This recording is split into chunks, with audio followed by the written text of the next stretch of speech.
오늘 나의 지구를 부탁해 마지막 설교입니다. 설교 본문은 사실은 선교를 논할 때마다 우리 개신교회에서 전통적으로 가장 많이 인용되는 본문이죠. 오늘 마태복음 28장의 본문, 이 말씀을 대위임령이라고 이름을 붙이기도 하고요. 아주 위대한 위탁이라는 거죠. 위임이라는 거예요. 또 지상명령이라 부르기도 합니다. 그래서 교회는 주로 이 말씀을 가지고 다른 나라, 다른 문화권까지 선교하라는 예수님의 명령으로 그렇게 받아들여 왔어요.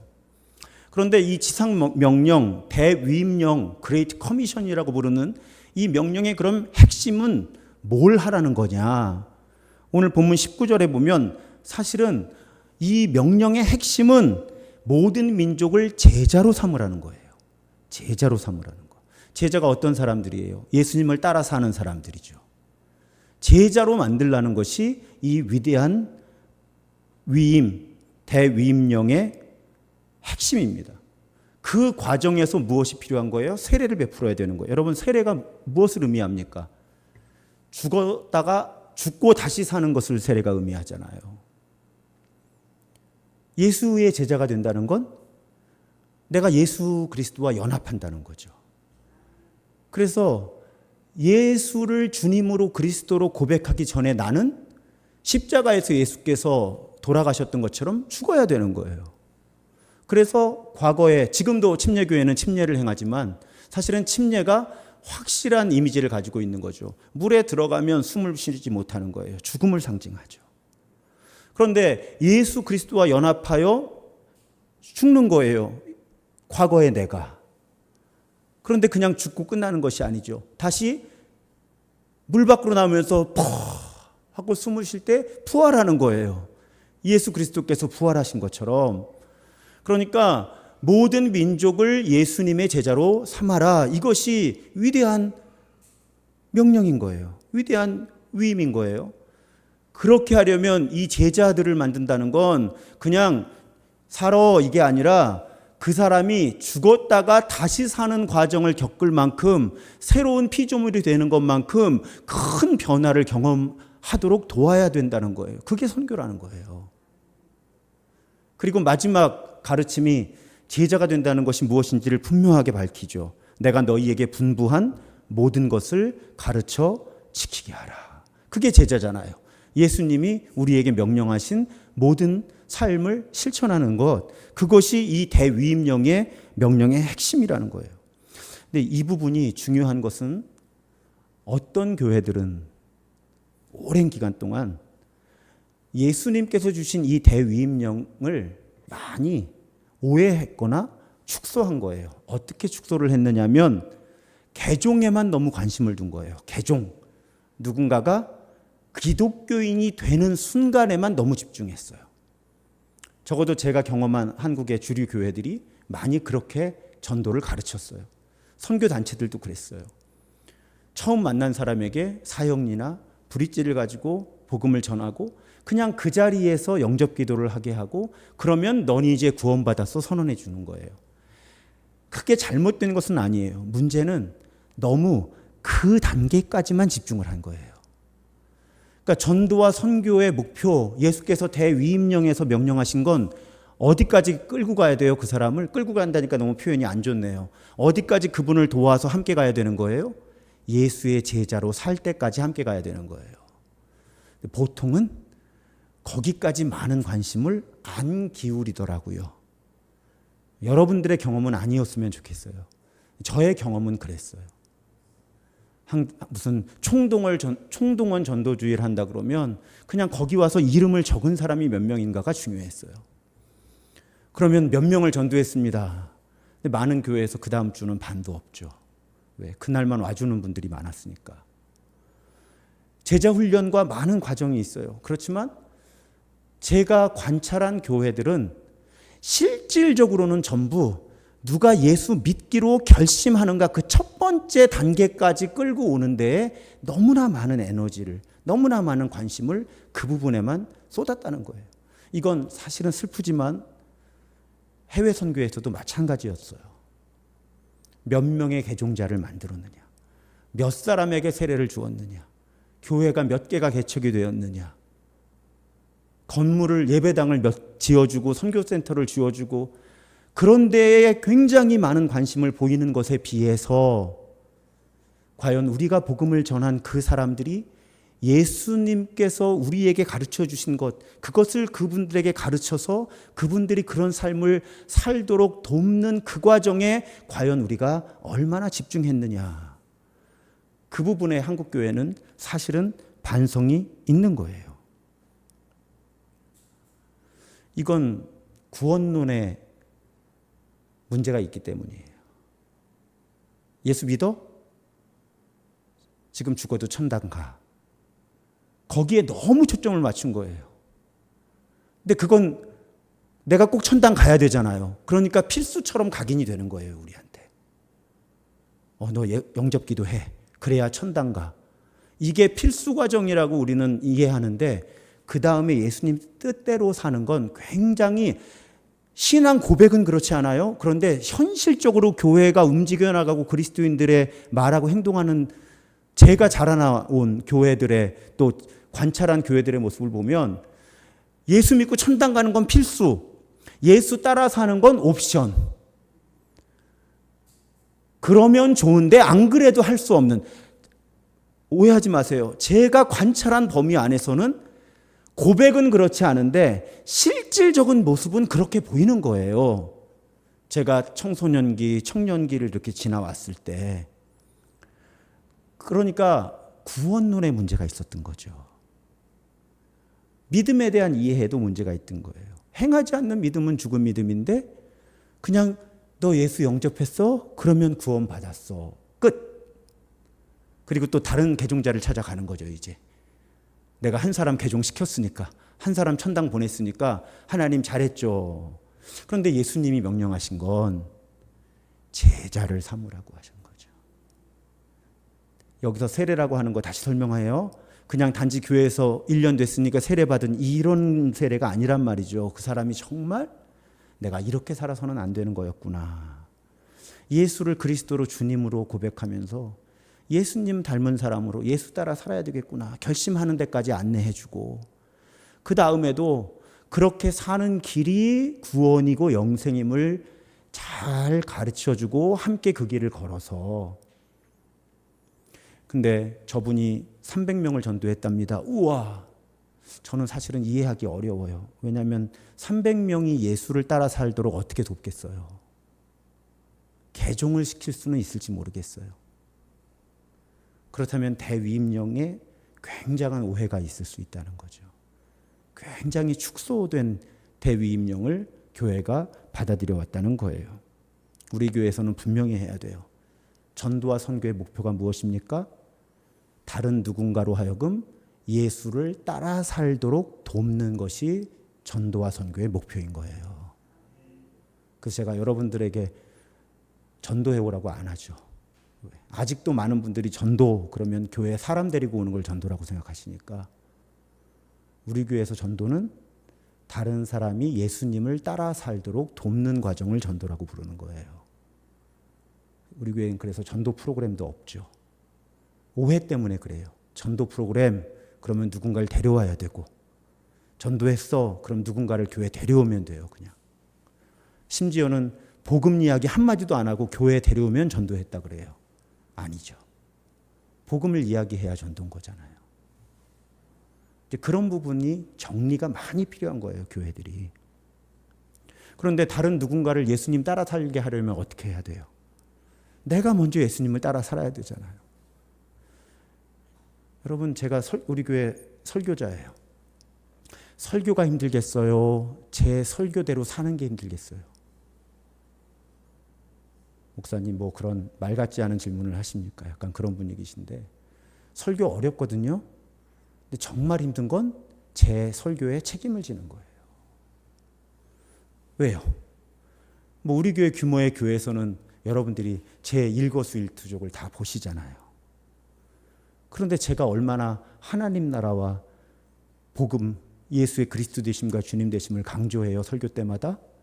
그런데 제 언행이 제 설교와 많이 벌어지면, 아니 벌어져 있는 건 저도 인정을 해요.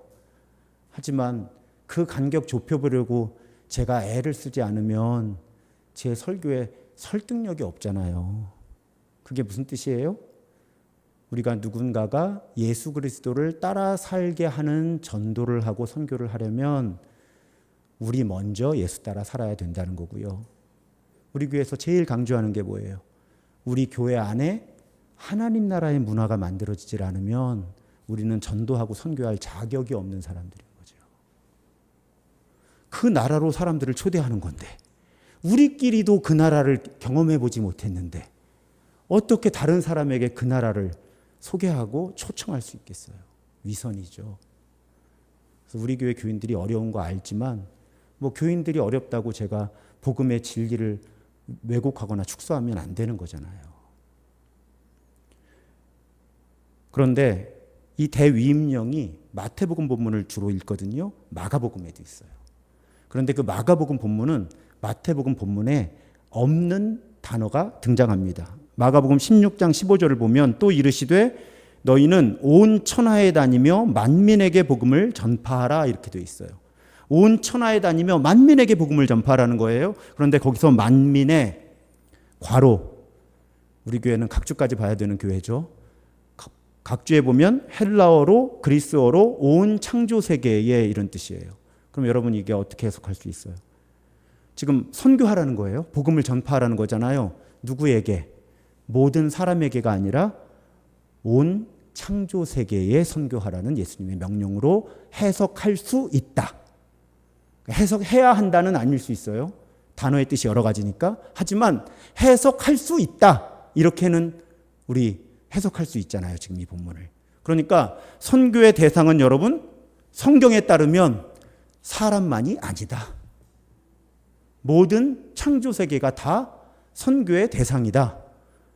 제 주장이 아니라 성경의 주장이다 하는 거예요.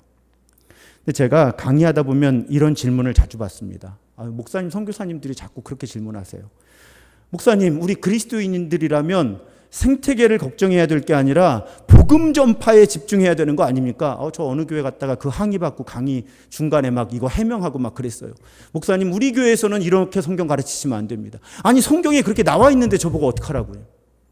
이름 되면 다 아는 초대형 교회에서 트라우마가 잊혀지질 않아요. 그 트라우마가.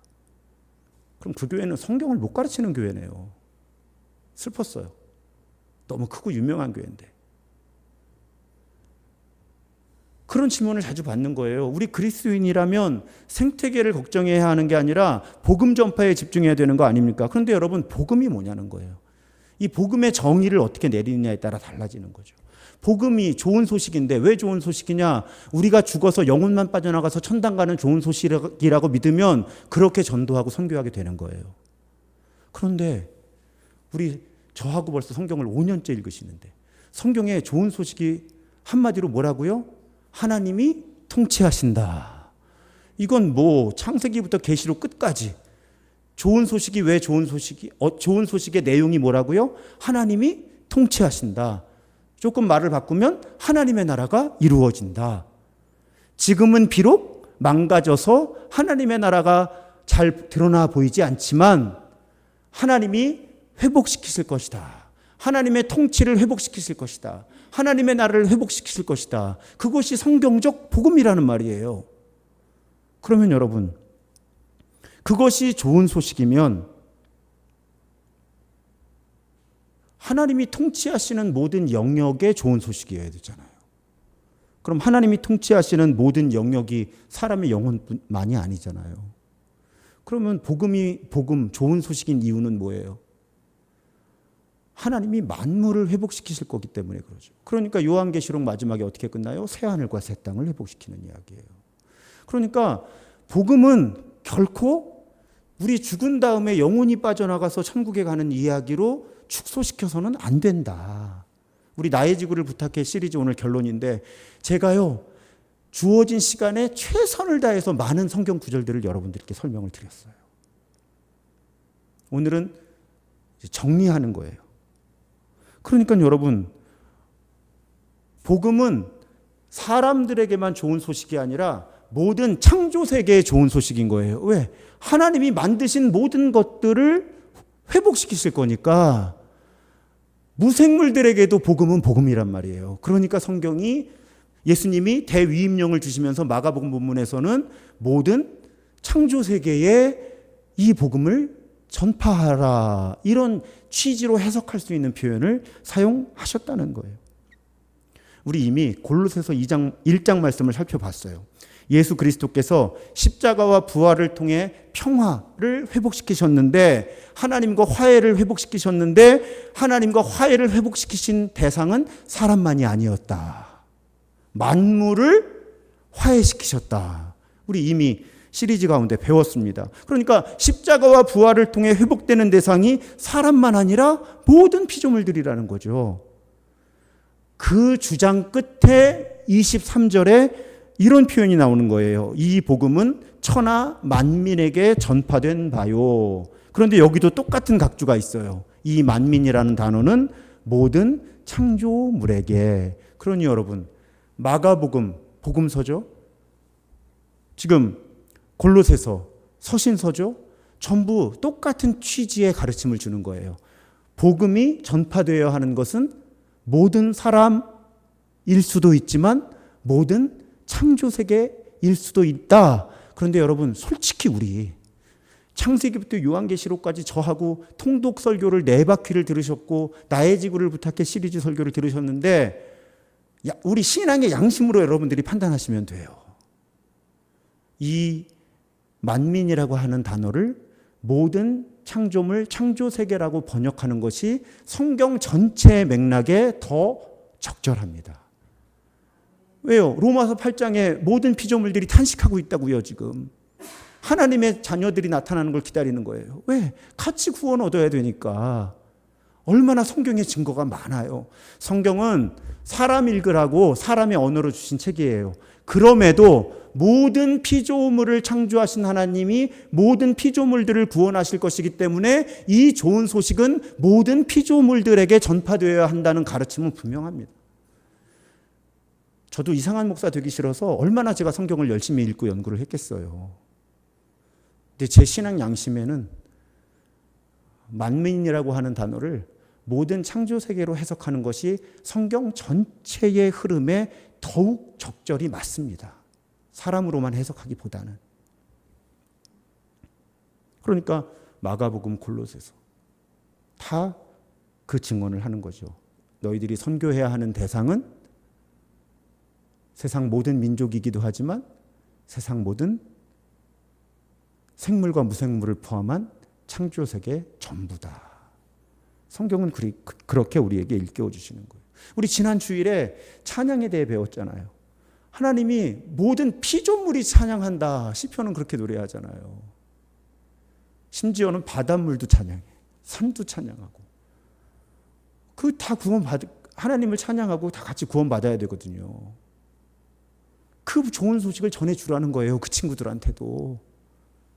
우리랑 같은 날 창조된 동물들에게뿐만 아니라 우리보다 먼저 창조된 모든 피조세계에 하나님이 창조하시고 하나님이 구원하신다.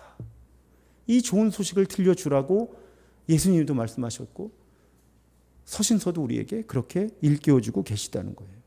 그래서 내년에 우리 인천 송도 국제도시에서 로잔 선교대회가 열립니다. 세계 복음주의 라인에 계열에 있는 교회들, 지도자들 많이 모이는 굉장히 큰 세계적인, 아주 오랜만에 열리는 거예요. 10년, 20년에 한 번씩. 근데 그 로잔 언약이라고 하는 신앙 고백이 선교를 이렇게 정의를 해요. 선교가 뭐냐? 온 교회가 온전한 복음을 온 세상에 전하는 것이다. 이 정도는 외워두시면 좋습니다. 선교가 무엇입니까? 온 교회가 온전한 복음을 온 세상에 전하는 것입니다. 오, 그 정의 멋있는데요. 어디서 나온 거예요? 로잔 언약에서 나온 겁니다. 이 정도 교양은 또 우리 교회 수준에서 있어야죠. 그러면 온 교회란 뜻은 뭐냐? 우리 한 사람 한 사람이 교회잖아요, 사실은. 어떤 교회라는 공동체 조직만을 의미하는 게 아니라 우리 한 사람 한 사람 모두가 선교의 주체라는 거예요. 자, 온전한 복음이란 뭘까요? 우리 교회에서는 익숙하죠. 이제 영혼만 구원받는 것이 아니라 우리 몸도 구원받고 이 사회도 구원받고 생태계 전부가 구원받는다는 복음, 좋은 소식, 그것이 온전한 복음이에요. 이 온전한 복음을 온 교회가 온 세상에, 여기서 세상이라 하면 사람들만의 세상이 아니라 모든 창조 세계. 이 정의가 매우 아름다워요. 선교가 무엇입니까? 온 교회가 온전한 복음을 온 세상에 전하는 것이다. 그것이 우리의 선교입니다. 이걸 구체적으로 정리를 한 선교의 5대 지표라고 성공회 쪽에서 나온 것 같아요. 영국 성공회 쪽에서 이 나의 지구를 부탁해라는 책에 보시면 정리가 잘 되어 있습니다. 그래서 우리가 선교 사역을 한다면 이 5가지의 균형을 이루어야 되는 거예요. 첫 번째는 하나님 나라의 기쁜 소식을 전하는 거예요. 말로 선포하는 것입니다. 이게 전도죠. 전통적인. 두 번째는 새가족, 새신자들을 가르치고 세례를 주고 말씀 안에 자라게. 왜? 이것이 대위임령의 매우 중요한 부분이잖아요. 세례를 베풀고 예수께서 말씀하신 것을 가르쳐 지키게 해라. 근데 여기까지만 전도와 선교로 이해해서는 안 된다. 우리가 성경을 다 읽어보니까 세 번째가 뭐냐? 사랑의 섬김으로 이웃의 필요에 응답하는 것 선교다. 왜? 하나님이 그렇게 하셨으니까. 예수님 이 땅에 오셔서 그렇게 하셨으니까. 어려운 사람 돕는 것 선교다. 네 번째, 불의한 세상을 변화시키기 위해 노력하는 것도 선교다. 왜? 하나님은 불의한 세상을 바로잡기 원하시니까. 그래서 구제만 선교가 아니라 사회 구조를 변혁시키는 것도 선교다. 그래서 우리 교회 삶의 규칙에 보면 선교라는 항목에 내가 교회 밖에서 어떻게 이 세상을 바로잡기 위해 헌신할 수 있을까라는 부분을 여러분께 고민하게 하고 실천하게 하는 거죠. 마지막 5번째, 하나님의 창조 질서를 보존하고 지구 생명의 회복과 유지를 위해 노력한다. 그러니까 여러분, 우리가 구체적으로 선교 사역하면 이 5개의 범주를 다 생각해야 된다는 거예요. 이 5개를 다 하시라는 거 아닙니다.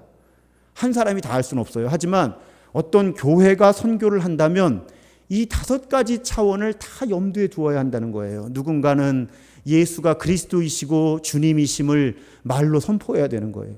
누군가는 그 믿음으로 나아오는 사람들을 말씀으로 잘 양육해야 되는 거예요. 근데 그것이 끝이 아니라 누군가는 교회 안팎에 도움이 필요한 사람들의 필요를 살펴서 돕는 거고, 또 어떤 사람들은 어려운 사람 돕는 게 은사인 분도 있는데, 어떤 사람은 불의를 보면 참지 못하는 은사를 하나님 주신 분, 그런 성령 충만을 허락하신 분도 계시거든요. 그러면 이 세상의 불의한 구조를 바로잡기 위해서 피켓도 들고 서명운동도 하고, 그것도 선교예요. 그리고 마지막 5번째는 하나님의 창조 질서를 보존하고, 이건 우리 모두가 할 수 있잖아요. 그래서 우리 사순절에 탄소금식 40일 하는 거잖아요. 그리고 하나 더 붙인다면 이런 생태계를 돌보는, 기독교적 관점으로 생태계를 돌보는 전문 사역 기관들을 우리 교회가 후원하는 것도 이 5번째 선교 항목에 들어가는 거예요. 그래서 우리 교회 선교부가 올해 실질적으로는 처음 모임을 정기적으로 갖고 있는데, 어떻게 하면 이런 모든 영역에서 우리 교회가, 왜? 우리 교회가 그래도 이제 한 300명 정도가 모이면 하나님의 부르심에 따라서 은사와 소명들이 다 다르니까, 어떤 분들은 보다 전도, 말로 복음 전하는 영역에 헌신할 수 있지만, 어떤 분들은 사랑을 나누고 또 사회 구조의 변화를 위해서 헌신한다든지, 또 창조 세계를 돌보는 일들 다 각자 나눠서 할 수가 있잖아요. 그러니까 우리 선교부가 어렵지만 그 로잔 커버넌트, 로잔 언약 이렇게 읽으면서 공부도 좀 하고, 어떤 사역을 우리 교인들에게 하라고 우리 교인들을 초청할 수 있을까, 요즘에 많은 모색들을 하고 있는 거죠. 하나님의 나라 선교는 이렇게 영어 쓸게요. 스펙트럼이 넓은 거예요. 이유는 단순해요. 하나님이 크셔서 그래요. 여러분, 우리 7주간 나눈 나의 지구를 부탁해 시리즈가 에서 모든 것이 선교다라고 말씀드리는 이유는 단순합니다. 하나님이 너무 크셔서 온 우주의 창조주시거든요. 그 하나님이 너무 크셔서 온 우주를 구원하시거든요. 그러니까 온 우주를 창조하시고 구원하시는 하나님의 사역에 동참하는 모든 것이 선교가 되는 거예요. 그래서 이 5가지의 틀을 가지고 우리 교회는 어떻게 선교할까? 여기에 이제 우리 교회의 반성이 좀 있어야 돼요. 우리 신도중앙교회뿐 아니라 사실은 대한민국 교회가 아니라 전 세계 교회의 반성이 있어야 됩니다. 왜 그런가 하면, 우리 5가지 선교 사역의 영역을 보셨는데 전통적으로 많은 교회가 너무 1번과 2번만을 전도와 선교라고 생각하고 거기에 모든 자원을 투자한 거예요. 그러다 보니까 어떤 문제가 생깁니까? 교회는 계속 좋은 소식이라고 얘기해요. 복음. 근데 그 교회 주변의 지역사회는 아무것도 안 달라져요. 전혀 좋은 소식이 안 돼. 여러분, 그러면 납득이 되겠어요? 우리가 선교를 하고 전도를 해도? 교회에는 많은 사람들이 모여요. 헌금도 많이 들어와. 그리고 전도도 열심히 하고 선교도 열심히 해. 그런데 그렇게 20년, 30년이 지나는데 지역사회에 하나님의 나라가 이루어지나요? 이게 선교인데, 그래야 선교인데, 하나님이 드러나야 선교인데, 우리 하나님이 좋은 분이라고 우리 지역사회에 알려지고 있냐는 거예요. 우리 때문에. 그렇지 않으면 우리는 선교를 잘못하고 있는 거죠. 전도도 잘못하고 있는 거잖아요. 많은 교회가, 전 세계 교회가 지금 사실은 이 책임이 있어요. 심지어 교회가 식민 지배를 정당화시키기도 했고요. 요즘에도 공직자 후보들이 종교 집회나 정치 집회 가서 그리스도인이면서 왜곡된 역사관 이야기하고 이런 것들 굉장히 문제가 되잖아요. 교회가 식민 지배를 정당화한 역사도 있고, 교회가 인종차별을 정당화한 역사도 있고, 교회가 심지어 전쟁을 지지하기도 한 그런 역사가 있는 거죠. 지금도 러시아 우크라이나 전쟁에서 정교회가 전혀 역할을 못 하잖아요. 전쟁을 오히려 지지하고 지원해 버렸죠. 교회 분열 때문에. 그러니 어떻게 좋은 소식이에요, 이게? 어떻게 세상에 좋은 소식이라고 우리가 얘기를 할 수 있어요? 교회가 하나 생기면 그 주변이 좋아져야 좋은 소식인 거잖아요. 근데 교회는 많이 생기는데 세상이 안 좋아져요. 그러면 좋은 소식이라고 세상 사람들이 느낄 수 있겠어요? 없겠어요? 못 느끼는 거잖아요. 그러니까 아무리 선교를 하고 전도를 해도 안 되는 거예요. 피조 세계는 말할 것도 없어요. 오히려 기독교 국가들이라고 하는 국가들이 앞장서서 생태계를 파괴했잖아요. 자원을 착취했잖아요. 성경까지 왜곡해가면서. 근데 어떻게 피조 세계에 우리 그리스도교의 메시지가 좋은 소식이겠냐고요. 아마 모든 생물과 무생물들이 교회를 싫어할 수도 있어요. 저 사람들이 창세기에 생육하고 번성하고 뭐 어쩌고 그거 잘못 해석해가지고 세상 다 망쳤어. 창조 세계를 망치라고 부추긴 게 교회야. 그럴 수도 있어요. 어떻게 우리가 좋은 소식이냐는 거예요. 그래서 우리 교회는 동네를 강조하잖아요. 마을. 이 동네에 좋은 교회가 못 되면 우리는 복음이 아닌 거예요. 아직도 갈 길은 멀지만 가기 어려워도 목표는 분명해야죠. 우리 교회 때문에 우리 동네가 좋아져야 되는 거예요. 그래야 복음이죠, 그게. 그게 좋은 소식. 그래야 우리가 좋은 소식이 있다 그래도 사람들이 아, 좋은 소식이다 이렇게 받아들일 거 아니에요. 제가 우리나라 문제만 아니라고 말씀드리죠. 나의 지구를 부탁해 책에도 그런 이야기가 있지만 뭐 사실 선교계에서는 널리 알려진 이야기입니다. 이 나의 지구를 부탁해 책을 쓴 분이 아프리카 어느 나라의 중요한 도시를 방문한 거예요. 근데 도심 가운데 예수 그리스도가 주님이시다라는 큰 간판을 본 거예요. 얼마나 은혜스럽습니까, 여러분? 대도시에 예수 그리스도가 주님이시다. 큰 간판이 있죠. 근데 문제가 있어요. 그 나라 70에서 80%가 교회 가요. 그리스도교 국가라고 할 수 있는 나라예요. 그러니까 그런 간판도 크게 있겠죠? 문제가 있어요. 그 나라가 부정부패가 엄청 심한 나라예요. 에이즈 문제가 엄청 심한 나라예요. 환경 재앙에 직면한 나라인 거예요. 근데 여러분,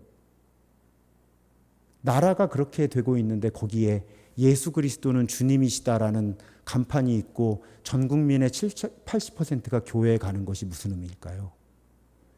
전 세계가 선교를 반성해야 되는 이유는 제가 다음 주에 멕시코 신학생들도 강의하는데 공부하다 보니까 그런 자료가 나와요. 아프리카 대륙의 지도를 이렇게 놓고 복음화율, 그러니까 나는 크리스천이야라고 고백하는 사람들의 인구가 많은 나라일수록 색깔을 진하게 표시하는 거예요. 그리고 다른 쪽 지도에는 부패율, 그 정부와 사회의 부패 척도를 부패가 심한 나라일수록 색깔을 진하게 표기한 거예요. 제가 이 정도 예를 들면 어떤 결과가 나왔길래 제가 이 대목에서 이런 예를 드는지 이해하시죠? 복음화율이 높다는 나라에서 부패율이 심각한 거예요. 그럼 도대체 우리는 지금까지 무슨 복음을 어떻게 선교한 겁니까? 선교 보고는 엄청나게 받았잖아요, 우리. 전 세계 교회가. 아프리카의 교회가 늘어나고 있다고. 교회 엄청 지어주잖아요. 사람들이 교회로 몰려 들어온다고 간증하고 선교 보고하고. 우리 은혜 받잖아요. 그런데 그런 나라에 부패가 점점 더 심해져.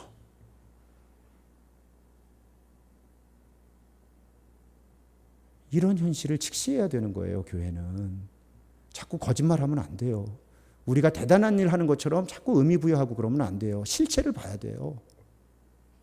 그런데 왜 그 실체를 못 봅니까, 여러분? 선교와 전도가 무엇인지, 복음이 무엇인지, 구원이 무엇인지에 대한 이해가 너무 좁으니까 안 보이는 거예요, 그게. 선교는, 전도는 예수 믿으라고 하는 거고, 예수 믿으라고 하면 저 사람이 예수 영접하면 천당 가는 거고, 그리고 교회에 오면 선교와 전도는 끝난 거고, 이렇게 규정을 하니까 선교 보고 자체도 거기에만 초점을 맞추죠. 개종자를 몇 명 얻었느냐, 교회가 몇 개가 개척이 됐느냐.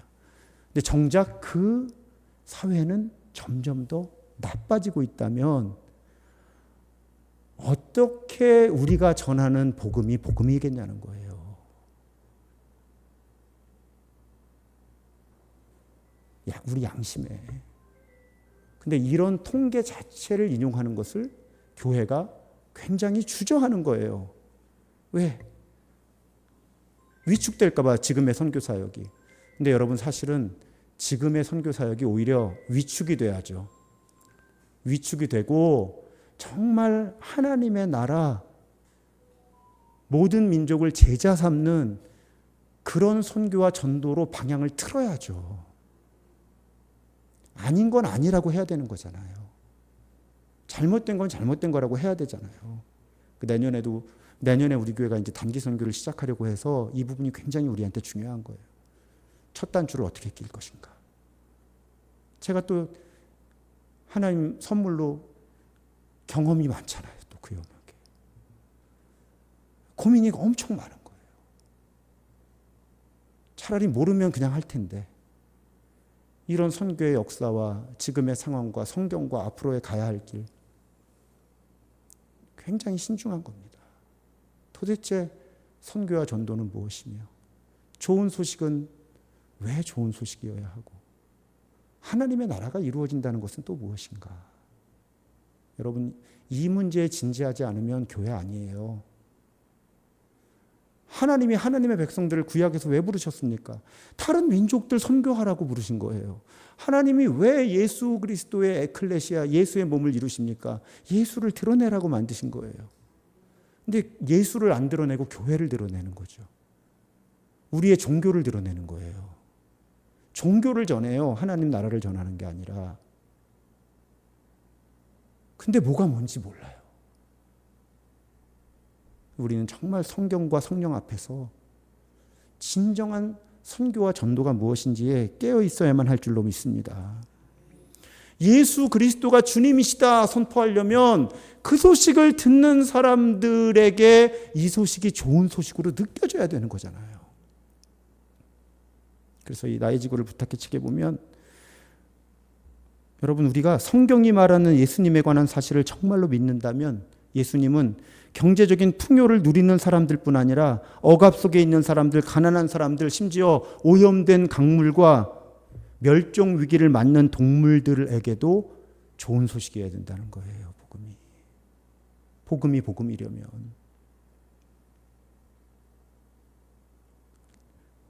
하나님이 크신 분이어서 다 창조하셨고 다 구원하실 거니까. 우린 모든 것을 회복시키시는 하나님의 선교에 참여해야 될 줄로 믿습니다. 그래서 여러분, 우리 화장실에 보면 그 페이퍼 타올 앞에 한 장이면 충분합니다. 절약도 선교입니다. 이거 어떻게 이해하셨어요, 그동안? 그 붙인 지 벌써 5년째인데 절약도 선교입니다를 어떻게 이해하셨어요? 생각 안 해보셨구나. 그냥 문구 멋있게 붙였나 보다. 저는 이렇게 오해하실까 봐 걱정이 돼요. 절약하는 돈으로 선교하자 이렇게 해석하실까 봐. 그렇지 않고요. 내가 소비를 줄이는 행동 자체가 선교라고 지난주에 말씀드렸잖아요. 왜? 인간이 소비를 줄여야 세상이 사니까.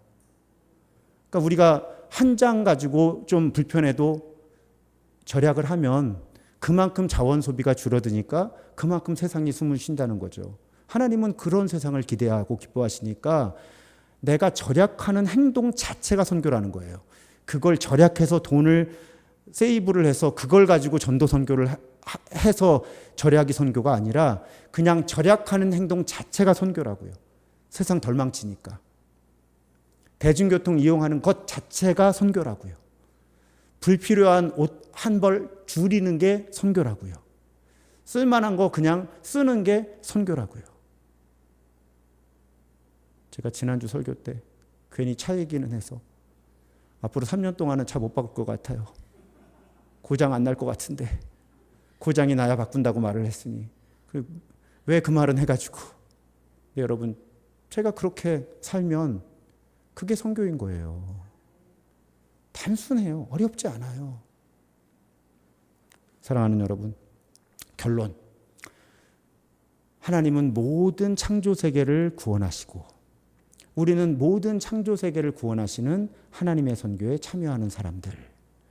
그래서 최대한 생태계와 더불어 사는 삶의 방식을 선택하고 또 그런 일 하는 사람들을 후원하면서 그 친구들하고 같이 창조되었고 같이 구원받아야 되거든요.